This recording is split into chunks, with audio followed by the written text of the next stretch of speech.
नमन कुशवाहा जो अभी advance JEE परीक्षा में 360वां स्थान प्राप्त किया है, जो अपने आप में काबिले तारीफ हैं। लगभग 12 लाख बच्चे ने इस परीक्षा में बैठे थे, उन 12 लाख में 360वां स्थान प्राप्त किया।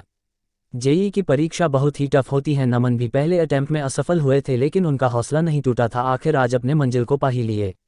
आए देखते हैं क्या कुछ कहा नमन ने।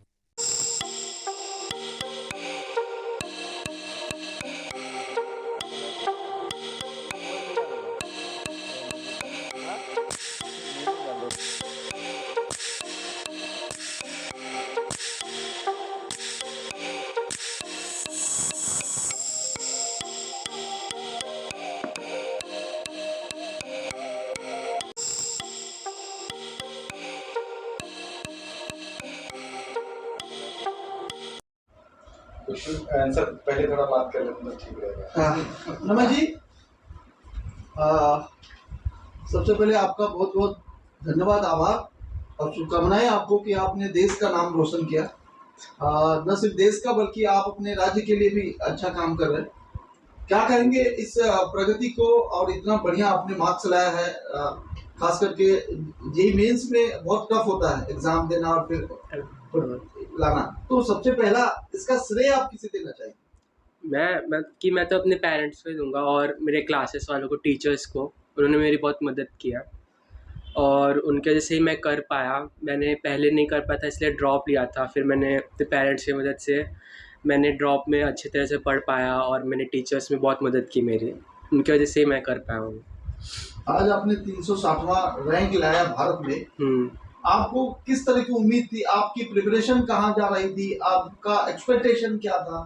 उसके बारे में बताइए। मैंने प्रिपरेशंस तो मैंने अपनी तरफ से पूरी तरह से की थी और मेरे एक्सपेक्टेशन थे कि मैं एडवांस क्लियर कर लूँगा, पर लेकिन लक बहुत बड़ा फैक्टर था इतना अच्छा रैंक आने के लिए। मैंने पहले खुद भी नहीं सोचा था कि इतना अच्छा रैंक आएगा, पर लक के कारण मेरा बहुत अच्छा रैंक आ चुका है। क्योंकि जब भी मैं एग्ज़ाम दिया था तो उस तरह के क्वेश्चन आए थे जो मुझे बहुत अच्छी तरह से आते थे, तो उसकी वजह से भी मुझे बहुत फ़ायदा हुआ कि मेरा इतना अच्छा रैंक आया।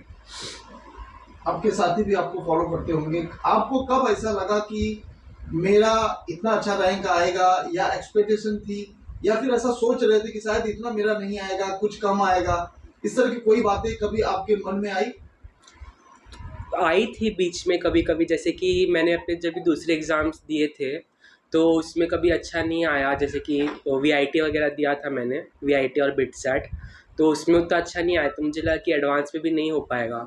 पर लेकिन तो भी मैंने किया और आखिर में आ गया अच्छी तरह से, तो फिर समझ गया। हर किसी के अपने एक सब्जेक्ट की रुचि होती है। आपका किस सब्जेक्ट में बेहतर रुचि है? किस फील्ड में बेहतर रुचि है? मेरा तो फेवरेट सब्जेक्ट भी फिज़िक्स है और उसी में मेरा ज़्यादा अच्छा है। और केमिस्ट्री मुझे उतना अच्छा नहीं लगता, पर लेकिन तो भी आ जाता है। और मैथ्स तो अच्छे हैं। तो किस फील्ड में आप इंजीनियर बनना चाहोगे?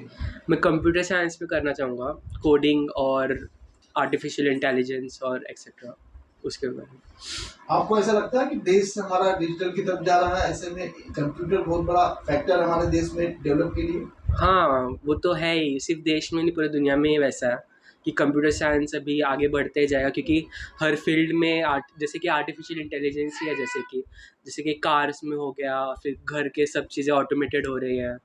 हम लोग बहुत बहुत कुछ, जैसे कि हम लोग नॉर्मली मार्केट में कुछ लेने जाते थे, अभी हम लोग घर से ही ऑर्डर कर लेते हैं, घर पे आ जाता है। वो सब कंप्यूटर साइंस और ऑटोमेशन की वजह से ही है, तो फिर उसके फील्ड में ही जा रहा है आगे। जब आपका रिजल्ट इतना बढ़िया आया, देश में आपने नाम किया, सबसे पहले आपको किसकी याद आई कि किसको बताना चाहिए सबसे पहले? मैंने तो अपने पापा को ही सबसे पहले बताया था जब भी ये रिज़ल्ट आया था, और उनकी याद आई थी पहले बताने आपकी में। पढ़ाई में आपके पापा का क्या क्या योगदान? मेरे पापा ने मेरी बहुत मदद किया है। जैसे कि वही मेरे को हमेशा बोलते थे पढ़ने के लिए और अच्छे से करने के लिए, जिससे मैं करता आया हूँ हमेशा। वो उनके बोलने की वजह से, नहीं तो मैं बीच में बहुत बार सोच रहा था कि गिव अप कर देना चाहिए, पर वही मेरे को बार बार बताते थे कि और पढ़ो और अच्छा होगा। तो फिर उन्होंने मेरी बहुत मदद की ऐसे में।